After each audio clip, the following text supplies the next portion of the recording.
A few weeks ago, I got spooked. I was doing some research for my channel for this very series, as a matter of fact, and I ran across a video of a man about my age giving advice about life and legacy. He looked real, he sounded wise, and he had millions of views and thousands of comments.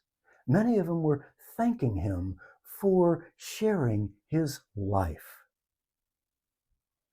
But something felt a little off. So I did a little digging and I learned that this man wasn't real. He was a ghost. He was 100% created by a computer. He had no childhood. He obviously had no children. He didn't have life's scars. He was just a bunch of math and code designed to sell advertising and influence how you and I think. And boy, it hit me right in the gut. If a machine can sound wise, where does that leave me? Where does that leave you? Well, that's the existential threat that we're all feeling right now. It's the fear of being unneeded.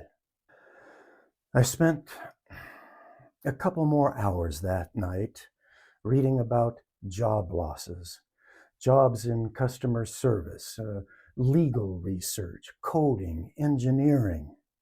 So many jobs that we felt were safe are being disrupted by AI right now.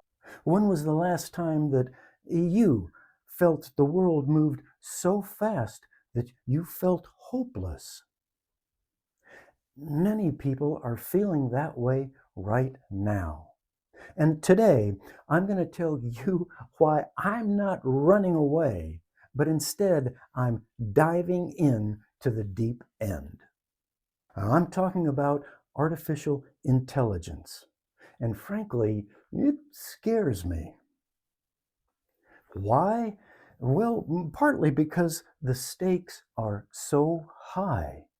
And I look at the horizon and I see a tsunami coming. AI is making deep fakes and scams far easier to perpetrate on us. Truth gets harder to find. And if you can't trust what you see and hear, what do you build your future on? Then there are other times when I think, well, maybe I'm worried about nothing. I mean, we've been through this before. I'll ask, is this just another blip on the radar of the humanity screen? Well, I come back to this every time. I just don't think so. I believe there's a lot of potential danger lurking, especially as AI keeps advancing. So let's look more closely at what we're dealing with. How does AI work anyway?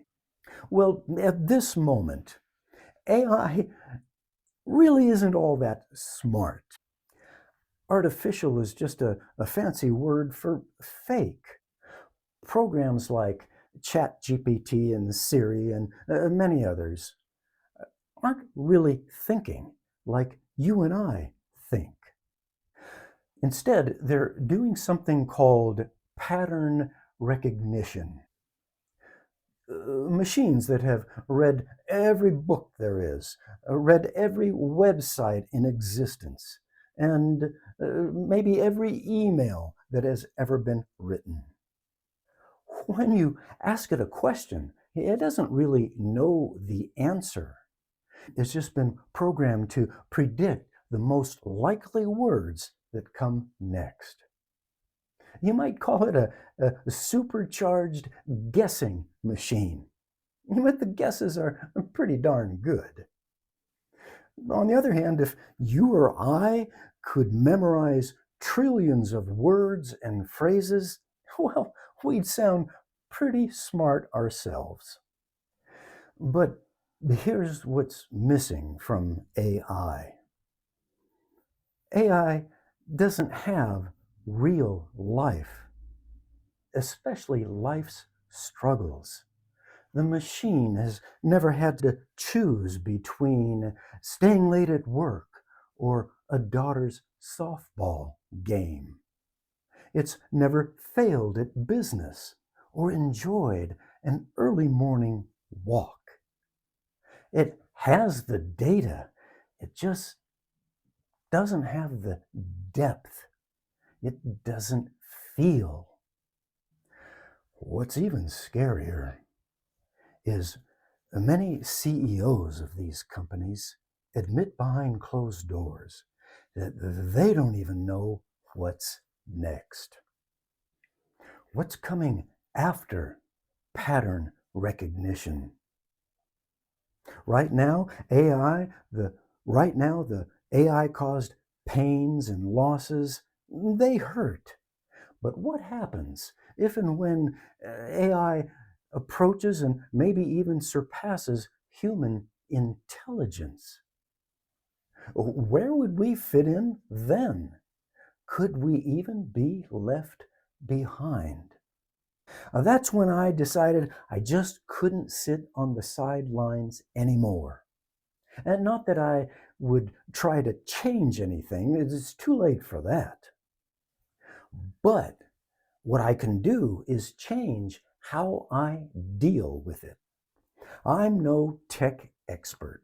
I'm just a guy who's seen enough end of the world scenarios to know that we're still here.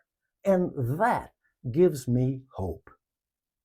1,000 years ago, we're afraid of the weather because we didn't know what caused it. 100 years ago, we were afraid of the assembly line because we were sure that all our skills would be useless. Today, well, we fear what they call the code. But we persist. We've spent thousands of years trying, failing, getting back up, and trying again. That's not a bug in our system. That's our greatest feature. AI gives us shortcuts. Humans, well, we take the long road. And it's the long road where all the adventure lives. So here's my plan to stay involved and maintain my sanity and my value. In this series, I'm going to play ball. I'm going to research it.